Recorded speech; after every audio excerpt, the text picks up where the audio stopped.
Shriram, welcome back to Veena Sridhar's kitchen. ಈಗ last video ನೋಡಿದ್ರಿ, ಪಾರಂಪರ್ಯ ಅಕ್ಕಿಗಳನ್ನೆಲ್ಲ ನಿಮಗೆ ಪರಿಚಯ ಮಾಡಿಸ್ದೆ. ಇದೆಲ್ಲ ಈ ಪಾರಂಪರ್ಯ ಅಕ್ಕಿಗಳೆಲ್ಲ ತಮಿಳ್ನಾಡಿನಲ್ಲಿ ಜಾಸ್ತಿ ಉಪಯೋಗಿಸ್ತಾ ಇದ್ದಾರೆ. ನಾನೆಲ್ಲ ಸ್ವಲ್ಪ ತಮಿಳ್ನಾಡಿಗೆಲ್ಲ ಹೋಗೋದ್ರಿಂದ ಸ್ವಲ್ಪ ಅಲ್ಲಿ ಜನಗಳದ್ದು ಆಹಾರ ಪದ್ಧತಿಗಳನ್ನೆಲ್ಲ ನೋಡ್ತಾ ಇರೋದ್ರಿಂದ ನಾವು ಯಾಕೆ ನಮ್ಮ ಜನಗಳ ಮಧ್ಯೆ ನಮ್ಮ ಕರ್ನಾಟಕದಲ್ಲೂ ಕೂಡ ಇದನ್ನೆಲ್ಲ ಯಾಕೆ ಇಂಟ್ರೊಡ್ಯೂಸ್ ಮಾಡಿಸ್ಬಾರ್ದು ಅಂತ ನನಗನ್ನಿಸ್ತು. ಆದರೆ ಕರ್ನಾಟಕದ ಜನಗಳಿಗೆಲ್ಲನೂ ಗೊತ್ತಿಲ್ಲ ಅಂತ ಅಲ್ಲ, ಕೆಲವೊಂದು 50% ಜನಗಳಿಗೆ ಡೆಫಿನೆಟಾಗಿ ಗೊತ್ತಿದೆ. ಯಾರು ನನ್ನ ಚಾನಲಲ್ಲಿ ಗೊತ್ತಿಲ್ಲದೆ ಇದ್ದವರು ನೋಡ್ತಾ ಇದ್ದೀರೋ ಅವ್ರಿಗೆಲ್ಲರಿಗೂ ಇದು ಪರಿಚಯ ಆಗಲಿ ಅಂತ ಅಂದ್ಬಿಟ್ಟು ನಾನು ಪರಿಚಯ ಮಾಡಿಸ್ದೆ. ಹಾಗೆ ನಂದು ವೆಯ್ಟ್ ರಿಡಕ್ಷನ್ ಸೀಕ್ರೆಟ್ಸ್ ತುಂಬ ಜನ ಕೇಳ್ತಾ ಇದ್ರು. ನಾನು ಇವಾಗ ಒಂದು 3-4 ಮಂತ್ಸಿಂದನೂ ಕೂಡ ಈ ಅಕ್ಕಿಗಳನ್ನ ಯೂಸ್ ಮಾಡ್ಕೊಂಡು ಬಂದಿದ್ದೀನಿ. ಈ ಅಕ್ಕಿನ ಅಡುಗೆಗೂ ಯೂಸ್ ಮಾಡ್ತಾ ಇದ್ದೀನಿ, ಹಾಗೂ ಒಂದು ಗಂಜಿ ಪೌಡ್ರು ಅಂತ ಮಾಡಿಟ್ಕೊಂಡಿದ್ದೀನಿ ನಾನು. ಇವಾಗ ನೀವೆಲ್ಲದೂ ಮಿಲೆಟ್ಸ್ ಗಂಜಿ ಪೌಡ್ರು ಅಂತೆಲ್ಲ ಕೇಳಿದಿರಲ್ಲ. ಈ ಮಿಲೆಟ್ಸು ಕೆಲವರಿಗೆ ಸೆಟ್ ಆಗದೇನೂ ಇರ್ಬೋದು, ಕೆಲವರಿಗೆ ಚೆನ್ನಾಗಿ ಸೆಟ್ ಆಗ್ಬೋದು. ಆ ಕಾನ್ಸೆಪ್ಟಲ್ಲಿ ಏನಂತ ಅಂದರೆ, ನಾವು ಏನು ನಮ್ಮ 3 ಜನರೇಷನ್ನವರು, ನಮ್ಮ ಹಿಂದಿನ 3 ತಲೆಮಾರಿನವರು ಏನು ತಿಂದಿದ್ದಾರೋ ಅದನ್ನು ಮಾತ್ರ ನಮ್ಮ ಬಾಡಿ, ನಮ್ಮ ಹೊಟ್ಟೆ ಅಕ್ಸೆಪ್ಟ್ ಮಾಡ್ಕೊಳ್ಳೋದು. ಇದೆಲ್ಲ ನಾವು ತಿಂದೇ ಇರೋದೆಲ್ಲ ಹೊಸದೆಲ್ಲ ಇದನ್ನು ತಿಂದರೆ ಲಿವರ್ ಏನು ಮಾಡುತ್ತಂದರೆ, ಅದು ಅಪರಿಚಿತ ವಸ್ತು, ಇದನ್ನೊಂದು ಫಾರಿನ್ ಎಲಿಮೆಂಟ್ ಇದು ಅನ್ನೋ ಥರ ಅದನ್ನು ರಿಜೆಕ್ಟ್ ಮಾಡಿಬಿಡುತ್ತೆ. ರಿಜೆಕ್ಟ್ ಮಾಡಿದ್ದೇನಂತಾರೆ ನಲ್ಲಿಫೈ ಆಗುತ್ತೆ. ನಮ್ಮ ಕರಳಲ್ಲಿ ಯಾವುದೂ ಅಬ್ಸಾರ್ಬ್ ಮಾಡ್ಕೊಳ್ಳಲ್ಲ, ನಮಗೆ ಶಕ್ತಿ ಬರಲ್ಲ, ಒಂದು ನ್ಯೂಟ್ರಲ್ ಆಗಿ ಮೋಷನಲ್ಲಿ ಹಾಗೆ ಹೊಟ್ಟೋಗ್ಬಿಡುತ್ತೆ. ಸೊ ಆ ಕಾನ್ಸೆಪ್ಟ್ ಇಟ್ಕೊಂಡು ಏನೋ ನಾನು ಅಕ್ಕಿದು ಮಾಡ್ತಾ ಇದ್ದೀನಿ. ಅಕ್ಕಿ ನಮ್ಮ ಎಷ್ಟು ತಲೆಮಾರಿಂದನೂ ತಿಂದಿದ್ದೀವಿ ನಾವು. ಅಕ್ಕಿ, ರಾಗಿ ಒಂದು ನಮ್ಮ ಕರ್ನಾಟಕದ ಒಂದು ಜೋಳ, ಆ 3 ಸ್ಟೇಪಲ್ ಫುಡ್ ನಮ್ಮದು.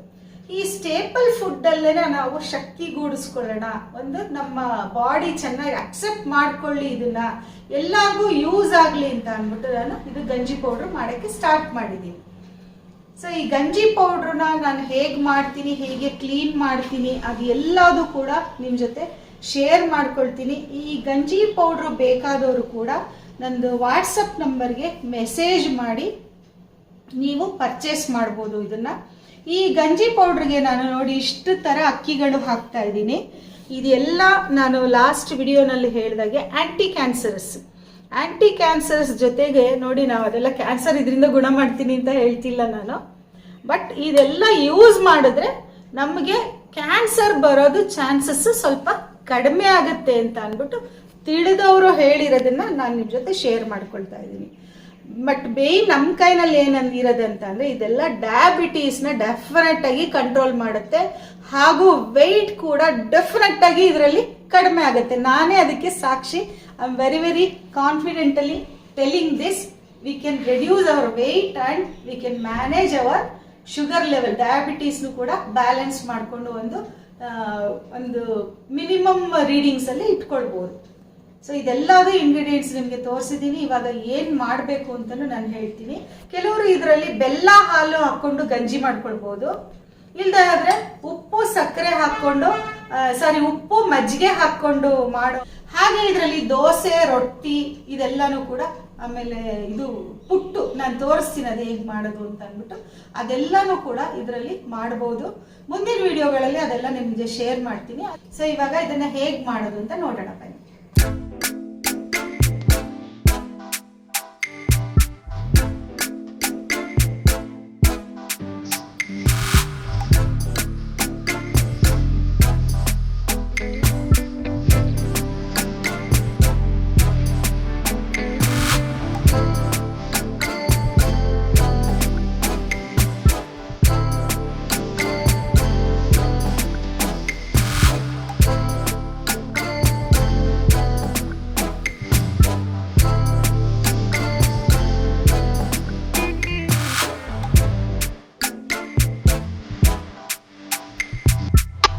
ನಾವು ಆರೋಗ್ಯಕರವಾದ ಏನೇ ಮಾಡಬೇಕಾದ್ರೂ ಪ್ರಿಪರೇಷನಲ್ಲಿ ಎಲ್ಲದು ಕ್ಲೀನಾಗಿರೋದು ನೋಡ್ಕೋಬೇಕು.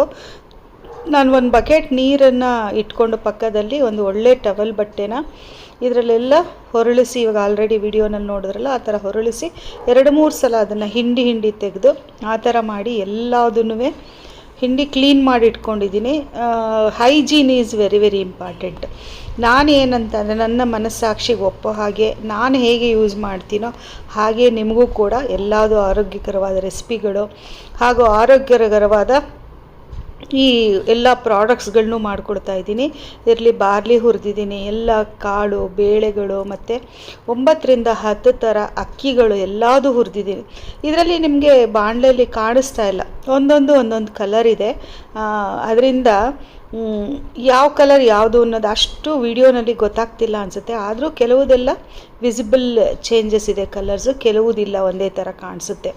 ಸೊ ಇದನ್ನೆಲ್ಲ ಇವಾಗ ಚೆನ್ನಾಗಿ ಬಿಸಿಯಾಗೋ ಥರ ಹುರ್ಕೊಳ್ತಿದ್ದೀನಿ. ಈ ಹುರ್ಕೊಂಡಿದ್ದು ಯಾವ ಥರ ಅಂದರೆ ನಮಗೆ ಹೊರಗಡೆ ಇಟ್ಟರು ತುಂಬ ದಿವಸ ಇಟ್ಟರು ಹಾಳಾಗೋದಿಲ್ಲ.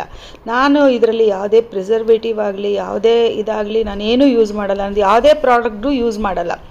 ಸೊ ನೀವು ಜಾಸ್ತಿ ಕ್ವಾಂಟಿಟಿ ಏನಾದರೂ ತೊಗೊಂಡ್ರೆ ಸ್ವಲ್ಪ ದಿವಸ ಆಚೆ ಇಟ್ಕೊಂಡು ಆಮೇಲೆ ಒಳಗಡೆ ಇಟ್ಟು ಅಂದರೆ ಫ್ರಿಜ್ಜಲ್ಲಿಟ್ಟು ನೀವು ಎಲ್ಲ ಮಾಡ್ಕೊಳ್ಬಹುದು. ಇದು ನಾನು ಆ್ಯಕ್ಚುಲಿ ಫಸ್ಟ್ ವಿಡಿಯೋ ನಾನು ಇದು ಹುರಿದಿದ್ದು ಹಾಕ್ತಾ ಇರೋದು. ಇದು ಬಾಯಲ್ಲಿ ನನ್ನ ಫ್ರೆಂಡ್ಸ್ಗೆಲ್ಲ ಹೇಳಿನೇ ಫಸ್ಟ್ ಟ್ರಿಪ್ ಮಾಡಿದ್ದೆಲ್ಲ ಖರ್ಚಾಗೋಯ್ತು. ಸೊ ಇವಾಗ ನೀವು ವಿಡಿಯೋನಲ್ಲಿ ತೋರಿಸ್ತಾ ಇರೋ ಹಾಗೆ ನೆಕ್ಸ್ಟ್ ಇವಾಗ ನಾನು ಮಾಡ್ತಾ ಇರೋದು ಇನ್ನೂ ಲಾರ್ಜ್ ಕ್ವಾಂಟಿಟಿದು ಸೆಕೆಂಡ್ ಟ್ರಿಪ್ ಗಂಜಿ ಪುಡಿ ಮಾಡ್ತಾಯಿದ್ದೀನಿ. ಭಾಳ ಚೆನ್ನಾಗಿದೆ ಹಾಗೂ ಒಳ್ಳೊಳ್ಳೆ ಫೀಡ್ಬ್ಯಾಕ್ಸ್ ಕೂಡ ಬರ್ತಾ ಇದೆ. ಇದು ಗಂಜಿ ಪುಡಿಯಿಂದ ಫಿಲ್ಲಿಂಗ್ ಆಗಿದೆ, ಆಮೇಲೆ ಬೇರೆ ಏನೂ ಇಲ್ಲ, ಪ್ಯೂರ್ ಅಕ್ಕಿ ಮತ್ತು ಕಾಳುಗಳನ್ನೇ ಯೂಸ್ ಮಾಡಿದ್ದೀರಾ. ಯಾಕೆಂದರೆ ಈ ಅಕ್ಕಿಗಳನ್ನ ಹುಡುಕೋದೇ ತುಂಬ ಕಷ್ಟ. ಅದರಲ್ಲೂ ಡಿಫ್ರೆಂಟ್ ಟೈಪ್ಸ್ ಹುಡುಕಿ ಅದರದ್ದು ಮೆಡಿಸಿನಲ್ ಪ್ರಾಪರ್ಟೀಸ್ ಎಲ್ಲ ತಿಳ್ಕೊಂಡು ಯಾವುದನ್ನು ಜಾಸ್ತಿ ಹಾಕಬೇಕು ಯಾವುದು ಕಮ್ಮಿ ಹಾಕಬೇಕು ಏನು ಮಾಡಬೇಕು ಅಂತ ತಿಳ್ಕೊಂಡು ಮಾಡೋದೇ ಒಂದು ಚಾಲೆಂಜಿಂಗ್ ಇದರಲ್ಲಿ. ಇವಾಗ ಫಸ್ಟ್ ಟೈಮ್ ಮಾಡಿರೋ ಗಂಜಿ ಪುಡಿ ರೆಡಿಯಾಗಿದೆ ನೋಡಿ. ಇದಕ್ಕೆ ಬ್ಲ್ಯಾಕ್ ರೈಸ್ ಸಪ್ರೇಟ್ ಮಿಷನ್ ಮಾಡಿಸಿದ್ದೀನಿ. ಯಾಕೆಂದರೆ ಬ್ಲ್ಯಾಕ್ ರೈಸ್ ಕ್ವಾಂಟಿಟಿ ಸ್ವಲ್ಪ ಜಾಸ್ತಿ ಹಾಕಿದ್ದೀನಿ ಎಲ್ಲ ರೈಸ್ಗಳಿಗಿಂತನೂ. ಇದೆಲ್ಲ ಮಾಡಿ ನಾನು ಡಬ್ಬಗಳಿಗೆ ತುಂಬಿಡೋ ಅಷ್ಟರಲ್ಲೇ ನನಗೆ ಫುಲ್ ಆರ್ಡ್ರ್ ಬಂದುಬಿಡ್ತು. ಸೊ ಯಾವುದು ನನಗೂ ಕೂಡ ಉಳಿಸ್ಕೊಳ್ಳೋಕ್ಕೆ ಆಗಲಿಲ್ಲ ಯಾವುದೂ. ಸೊ ಅದಕ್ಕೆ ನೆಕ್ಸ್ಟ್ ಮತ್ತೆ ಇನ್ನೊಂದು ಟ್ರಿಪ್ ಇವಾಗ ರೆಡಿ ಮಾಡಿದ್ದೀನಿ. ಇದೆಲ್ಲ ಚೆನ್ನಾಗಿ ಮಿಕ್ಸ್ ಮಾಡಿಬಿಟ್ಟು, ಯಾಕೆಂದರೆ ಕಾಳಿಂದು ಮತ್ತು ಕಾಳು ಬೇಳೆಗಳದ್ದು ಹಾಗೂ ಬ್ಲ್ಯಾಕ್ ರೈಸ್ ಒಂದು ಕಡೆ ಹಾಗೆ ಡಿಫ್ರೆಂಟ್ ಟೈಪ್ ಆಫ್ ರೈಸಸ್ ಒಂದು ಕಡೆ ಮಿಷನ್ ಮಾಡಿಸಿರೋದ್ರಿಂದ ಎಲ್ಲ ಕ್ಲೀನಾಗಿ ಮಿಕ್ಸ್ ಆಗಬೇಕು. ಇದು ಗಂಜಿ ಮಾಡೋದು ಹೇಗೆ ಅಂತ ಅಂದ್ಬಿಟ್ಟು ತುಂಬ ಜನ ಕೇಳಿದ್ರು. ಯಾಕೆಂದರೆ ನಾನು ವಿಡಿಯೋನೇ ಹಾಕಿರಲಿಲ್ವಲ್ಲ, ಹೇಗೆ ಗೊತ್ತಾಗುತ್ತೆ ಪಾಪ ಅವರಿಗೆ. ಆವಾಗ ಎಲ್ಲರಿಗೂ ಹಾಗೆ ಬಾಯಲ್ಲಿ ಹೇಳೋದು ಹಾಗೂ ವಾಯ್ಸ್ ಮೆಸೇಜ್ ಕಳಿಸೋದು ಇದರಲ್ಲೇ ಮೇಂಟೈನ್ ಮಾಡಿ ಆಯಿತು. ಸರಿ ವಿಡಿಯೋ ಇದೆಯಲ್ಲ ವಿಡಿಯೋ ಮಾಡಿ ಹಾಕ್ಬಿಡೋಣ ಅಂತ ಅಂದ್ಬಿಟ್ಟು ನಾನು ಇವಾಗತ್ತು ವಿಡಿಯೋ ಶೇರ್ ಮಾಡ್ತಾಯಿದ್ದೀನಿ. ಈಗ ಈಚೀಚೆಗೆ ಸ್ವಲ್ಪ ಬ್ಯಾಕ್ ಟು ಬ್ಯಾಕ್ ಪ್ರೊಡಕ್ಷನ್ಸು ಜಾಸ್ತಿ ಆಗಿರೋದ್ರಿಂದ ನನಗೆ ಸ್ವಲ್ಪ ವಿಡಿಯೋ ಹಾಕೋಕ್ಕೂ ಎಲ್ಲ ಬೇರೆದೆಲ್ಲ ಮಾಡೋಕ್ಕೂ ಸ್ವಲ್ಪ ಕಷ್ಟ ಇತ್ತು, ಕ್ಷಮೆ ಇರಲಿ. ಈಗ ಈ ಪಾರಂಪರ್ಯ ಅಕ್ಕಿದ ಗಂಜಿ ಪೌಡ್ರನ್ನ ಸ್ವಲ್ಪನೇ ನೀರು ಮತ್ತು ಒಂದು ಚಿಟಿಕೆ ಉಪ್ಪು ಹಾಕಿ ನಿಮಗೆ ತೋರ್ಸೋಕ್ಕೆ ಅಂತ ಕಲಸಿದ್ದೀನಿ. ಇವಾಗ ರೊಟ್ಟಿ ಮಾಡಿದ್ದೀನಿ ನೋಡಿ. ಮಾಮೂಲಿ ನೀವು ಅಕ್ಕಿ ರೊಟ್ಟಿ ಹೇಗೆ ಮಾಡ್ಕೊಳ್ತೀರ ರಾಗಿ ರೊಟ್ಟಿ ಅದೇ ಥರ ಮಾಡೋದು. ಮೆಂತ್ಯ ಜೀರಿಗೆ ವಾಸನೆ ಎಲ್ಲ ಘಮ ಘಮ ಅಂತ ಇರುತ್ತೆ, ಸುವಾಸನೆ ಅದು. ಹಾಗೆ ಕೂಡ ಮಾಡ್ಕೊಳ್ಬೋದು. ಇದಕ್ಕೆ ತುಂಬ ವೆಜಿಟೇಬಲ್ಸ್ ಎಲ್ಲ ಹಾಕಿ ಗಂಜಿ ಮಾಡ್ಕೊಳ್ಬೋದು. ಹಾಗೆ ತುಂಬ ವೆಜಿಟೇಬಲ್ಸ್ ಹಾಕಿ ರೊಟ್ಟಿ ಮಾಡ್ಕೊಳ್ಬೋದು. ದೋಸೆನೂ ವೆಜಿಟೇಬಲ್ಸ್ ಹಾಕಿ ಅಂದರೆ ಸೌತೆಕಾಯಿ ಆಮೇಲೆ ಮೆಂತ್ಯ ಸೊಪ್ಪು ಇಂಥದ್ದೆಲ್ಲ ಹಾಕಿ ದೋಸೆ ಕೂಡ ಮಾಡ್ಕೊಳ್ಬೋದು. ನಮಗೆ ಬ್ಲ್ಯಾಕ್ ರೈಸು ಮತ್ತು ಪಾರಂಪರ್ಯ ಅಕ್ಕಿನ ಹೊಟ್ಟೆಗೆ ತೊಗೊಂಡ್ರೆ ಸಾಕು, ಸುಮಾರು ರೋಗ ನಿರೋಧಕ ಶಕ್ತಿ ಹಾಗೂ ಈ ಡಯಾಬಿಟಿಸ್ ಕಡಿಮೆ ಮಾಡೋದು ಇದು ಎಲ್ಲದು ಗುಣಗಳನ್ನ ಆಟೋಮೆಟಿಕ್ಕಾಗಿ ನಾವು ಪಡ್ಕೊಳ್ಬೋದು. ಹಾಗೆ ನಾನಿಲ್ಲಿ ಮೆಂತ್ಯ ಸೊಪ್ಪನ್ನ ಹುರ್ಕೊಂಡಿದ್ದೀನಿ ನೆಕ್ಸ್ಟು ರೊಟ್ಟಿ ಮಾಡೋಣ ಅಂತ ಅಂದ್ಬಿಟ್ಟು. ದೋಸೆನೂ ಕೂಡ ಎಷ್ಟು ತೆಳ್ಳಗೆ ಎಷ್ಟು ಚೆನ್ನಾಗಿ ಬಂದಿದೆ ನೋಡಿ. ಈಸಿ, ನೀವು ಗಂಜಿ ಮಾಡ್ಕೊಳ್ಬೋದು, ರೊಟ್ಟಿ ಮಾಡ್ಕೊಳ್ಬೋದು, ದೋಸೆ ಮಾಡ್ಕೊಳ್ಬೋದು. ವೆಜಿಟೇಬಲ್ಸ್ ಎಲ್ಲದಕ್ಕೂ ವೆಜಿಟೇಬಲ್ಸ್ ಆ್ಯಡ್ ಮಾಡ್ಕೊಬೋದು, ಎಲ್ಲ ವೆಜಿಟೇಬಲ್ಸು. ನಾನು ಹೇಳಿದ್ನಲ್ಲ ಬ್ಯಾಕ್ ಟು ಬ್ಯಾಕ್ ನನಗೆ ಪ್ರಿಪರೇಷನ್ ಆಗೋಯ್ತು ಈ ಸರ್ತಿ ಅಂತ ಅಂದ್ಬಿಟ್ಟು ನೋಡಿ. ಸೆಕೆಂಡ್ ಟೈಮ್ಗೆ ನಾನು ಇವಾಗ ಗಂಜಿ ಪುಡಿಗೆ ಹುರಿದಿಟ್ಟಿದ್ದೀನಿ, ಪಾರಂಪರ್ಯ ಅಕ್ಕಿಗಳ ಗಂಜಿ ಪುಡಿಗೆ. ಸೊ ಇದರಲ್ಲಿ ಈ ವಿಡಿಯೋನಲ್ಲಿ ನಿಮಗೆ ಗಂಜಿ ಮಾಡೋದನ್ನು ಕೂಡ ತೋರಿಸ್ತೀನಿ. ತುಂಬ ಜನಕ್ಕೆ ಇದು ಹೇಗೆ ಏನು ಅಂತ ಅಂದ್ಬಿಟ್ಟು ಡೌಟ್ಸ್ ಇದೆ ಇನ್ನೂ. ಸೊ ಇದು ನೋಡಿ ಸೆಕೆಂಡ್ ಎಡಿಷನ್, ಅಂದರೆ ಸೆಕೆಂಡ್ ಟೈಮ್ ಮಾಡಿದ್ದು. ಸೊ ಇದರಿಂದ ಏನಾಗ್ತಿದೆ ಅಂದರೆ ನಾನೇ ಮಾಡ್ತಾಯಿದ್ದೀನಿ. ಕೆಲವುದೆಲ್ಲ ಈ ತಿನ್ನೋ ಆಹಾರ ಎಲ್ಲ ಎಷ್ಟು ಕೇರ್ಫುಲ್ಲಾಗಿ ನಾವು ಮಾಡಬೇಕು ಅಂದರೆ ಅಷ್ಟು ನಾವು ಕೇರ್ ತೊಗೊಂಡ್ರು ಸಾಲದು. ನನಗೆ ಸ್ವಲ್ಪ ನಾನೇ ಸ್ವಲ್ಪ OCD ಥರ ಅಂತ ಅನಿಸ್ಬಿಡುತ್ತೆ ಒಂದೊಂದು ಸಲ, ಯಾರನ್ನೂ ನಂಬಲ್ಲ ಯಾವ ಕೆಲಸಕ್ಕಂದರೆ ಮೇಯ್ನ್ ಈ ಥರದ್ದು ನಿಮಗೆಲ್ಲ ಗಂಜಿ ಪುಡಿ ಇದೆಲ್ಲ ಮಾಡಿಕೊಡೋ ಕೆಲಸಕ್ಕೆ ನಾನು ತುಂಬ ಅಂದರೆ ಕೆಲಸದವ್ರ ಮೇಲೂ ಬಿಟ್ಟು ಸುಮ್ಮನೆ ಹಾಗೇ ಇರಲ್ಲ. ಯಾಕೆಂದರೆ ನಾನು ಇಂಟರ್ಫಿಯರ್ ಆಗ್ತಾನೇ ಇರ್ತೀನಿ.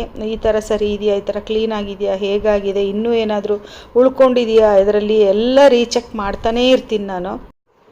ಒಂದೊಂದು ಸಲ ಅನಿಸುತ್ತೆ ಈ ಕೆಲಸದವ್ರಿಗೆ ನಾನೇನಾದರೂ ತೊಂದರೆ ಕೊಡ್ತಾ ಇದ್ದೀನಾ ಈ ಥರ ಮಾಡಿ ಅಂತೆಲ್ಲ ಅನಿಸುತ್ತೆ. ಆದರೂ ನಾನು ನಿಮ್ಮ ಆರೋಗ್ಯ ಜೊತೆ ಆಟ ಆಡೋಕ್ಕಾಗಲ್ಲ. ಒಂದಕ್ಕೆ 2 ಸಲ ಚೆಕ್ ಮಾಡಿದ್ರೆ ಏನೂ ತಪ್ಪೇನಿಲ್ವಲ್ಲ ಅಂತ ಅಂದ್ಬಿಟ್ಟು ನನ್ನ ಮನಸ್ಸಾಕ್ಷಿಗೆ ಒಪ್ಪೋ ಥರನೇ ನಾನು ಕೆಲಸ ಮಾಡೋದು ಯಾವಾಗಲೂ. ಅದರಲ್ಲೂ ಈ ತಿನ್ನೋ ಪದಾರ್ಥಗಳು ಆಗಲಿ ಯಾವುದೇ ಆಗಲಿ ನಮಗೆ ನಮ್ಮ ಮನಸ್ಸಿಗೆ ನಾವು ಧೈರ್ಯವಾಗಿ ಆನ್ಸರ್ ಮಾಡೋ ಥರ ನಾವು ನಿಮಗೆ ಪ್ರಾಡಕ್ಟ್ಸ್ ಕೊಟ್ಟರೆ ನಾನು ಧೈರ್ಯವಾಗಿ ನಿಮ್ಮ ಜೊತೆ ಮಾತಾಡ್ಬೋದು. ನನ್ನ ಪ್ರಾಡಕ್ಟ್ಸ್ ಹೀಗಿದೆ, ಹಾಗಿದೆ, ಹೀಗೆ ಯೂಸ್ ಮಾಡಿ, ಹಾಗೆ ಯೂಸ್ ಮಾಡಿ ಅಂತ ಅಂದ್ಬಿಟ್ಟೆಲ್ಲ ಹೇಳ್ಬೋದು.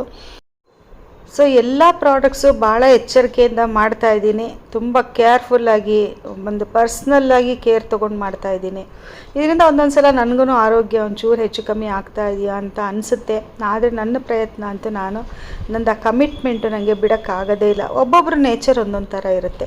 ಇವಾಗ ಒಂದು ಪಾತ್ರೆಗೆ ನೀರು ಹಾಕ್ಬಿಟ್ಟು ನೀರು ತಣ್ಣಗಿರಬೇಕಾದ್ರೇ ನಮ್ಮ ಪಾರಂಪರ್ಯ ಅಕ್ಕಿದ ಗಂಜಿ ಪೌಡ್ರ್ ಹಾಕಬೇಕು. ಬಿಸಿ ನೀರಿನಲ್ಲಿ ಹಾಕಿದ್ರೆ ಗಂಟಾಗಿಬಿಡುತ್ತೆ. ಸೊ ಈಗ ಹಾಕಿದ್ಮೇಲೆ ಸ್ವಲ್ಪ ಹೊತ್ತು ಹಾಗೆ ಕುದೀತಾ ಬರುತ್ತೆ. ಕುದಿಯೋಕ್ಕೆ ಬರೋಕ್ಕೆ ಟೈಮ್ನಲ್ಲೇ ಕೆದಕ್ತಾನೆ ಇರಬೇಕು, ಕೈ ಬಿಡಬಾರ್ದು, ಗಂಟಾಗುತ್ತೆ ಮತ್ತೆ.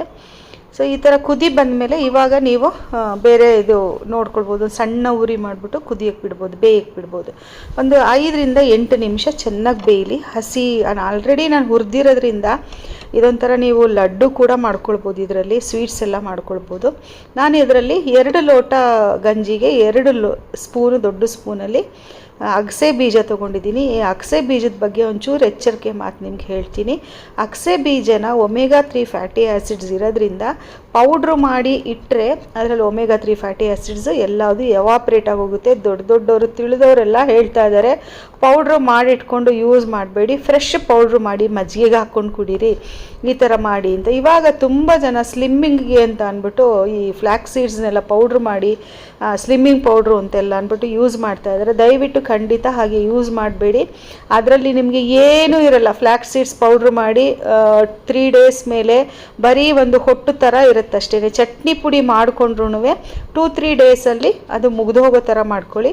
ಇವಾಗ ಕಡ್ದಿದ್ದ ಮಜ್ಜಿಗೆ ಇತ್ತು ನಮ್ಮ ಮನೇಲಿ, ಅದನ್ನು ಹಾಕಿದ್ದೀನಿ. ಈ ಕಡ್ದಿದ್ದ ಮಜ್ಜಿಗೆನಲ್ಲಿ ಕರಿಬೇವಿನ ಸೊಪ್ಪು, ಕೊತ್ತಂಬರಿ ಸೊಪ್ಪು, ಪುದೀನ ಮತ್ತು ಶುಂಠಿ ಹಾಕಿ ಕಡ್ದಿದ್ದ ಮಜ್ಜಿಗೆ ಮಾಡಿಕೊಂಡು ಮಿಕ್ಸಿ ಮಾಡಿ ಇದಕ್ಕೆ ಹಾಕಿದ್ರೆ ಇನ್ನೂ ಚೆನ್ನಾಗಿ ಹೆಲ್ತಿ ಆಗುತ್ತೆ.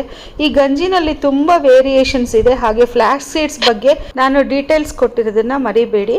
ಫ್ಲ್ಯಾಕ್ಸ್ ಸೀಡ್ಸ್ ಯಾವಾಗಲೂ ಹಸಿಯಾಗಿ ಯೂಸ್ ಮಾಡಬೇಕು, ಹುರಿದು ಕೂಡ ಇಡಬಾರ್ದು. ಇವಾಗ ಇದಕ್ಕೆ ಪಿಂಕ್ ಸಾಲ್ಟ್ ಹಾಕಿದ್ದೀನಿ. ಸೊ ಈಗ ಆರೋಗ್ಯಕರವಾದ ಬ್ಲ್ಯಾಕ್ ರೈಸ್ ಗಂಜಿ ಪೌಡ್ರ್, ಬ್ಲ್ಯಾಕ್ ರೈಸ್ ಅಂತ ಹೇಳೋಕ್ಕಾಗಲ್ಲ, ಪಾರಂಪರ್ಯ ಅಕ್ಕಿಗಳ ಗಂಜಿ ರೆಡಿಯಾಗಿದೆ. ಈ ಗಂಜಿನ ಕುಡಿದ್ರೆ ಏನೂ ತಿಂಡಿ ತಿನ್ನಬೇಕು ಅಂತಲೇ ಅನಿಸಲ್ಲ. ನಾನೊಂದು ಸಲ ಇದಕ್ಕೆ ಹೆಸರು ಕಾಳನ್ನ ಬೇಯಿಸಿ ಹಾಕ್ಕೊಳ್ತೀನಿ, ತರಕಾರಿಗಳನ್ನ ಹೆಸರು ಕಾಳು ಸಪ್ರೇಟ್ ಬೇಯಿಸ್ಬಿಟ್ಟು ಹಾಕ್ತೀನಿ, ಸೋರೆಕಾಯಿ ಮತ್ತು ಹೆಸರು ಕಾಳು ಸಪ್ರೇಟ್ ಬೇಯಿಸಿ ಹಾಕ್ಕೋತೀನಿ. ಈ ಥರ ತುಂಬ ವೇರಿಯೇಷನ್ಸ್ ಎಲ್ಲ ಮಾಡ್ಕೊಳ್ಬೋದು. ಮುಂದೆ ಬರೋ ವಿಡಿಯೋನಲ್ಲಿ ನಾನು ನಿಮ್ಮ ಜೊತೆ ಇದೆಲ್ಲ ಶೇರ್ ಮಾಡ್ಕೊಳ್ತೀನಿ. ನಿಮಗೆ ಯಾರಿಗಾದರೂ ಈ ಪಾರಂಪರ್ಯ ಅಕ್ಕಿಗಳ ಗಂಜಿ ಪುಡಿ ಬೇಕು ಅಂತ ಅಂದರೆ ಡಿಸ್ಕ್ರಿಪ್ಷನ್ ಬಾಕ್ಸಲ್ಲಿ ನಂದು ಫೋನ್ ನಂಬರ್ ಇರುತ್ತೆ, ನೀವು ಅದಕ್ಕೆ ತಕ್ಕಂಗೆ ವಾಟ್ಸಪ್ಪಲ್ಲಿ ಮೆಸೇಜ್ ಮಾಡಿ ಆರ್ಡ್ರ್ ಮಾಡ್ಬೋದು. ಸೊ ಈ ವಿಡಿಯೋ ನಿಮಗೆ ಯೂಸ್ಫುಲ್ ಆಗಿದೆ ಅಂತ ಅಂದ್ಕೊಳ್ತೀನಿ. ಯೂಸ್ ಆಗೋರಿಗೆಲ್ಲ ಶೇರ್ ಮಾಡಿ video. Thank you for watching. ನಮಸ್ಕಾರ.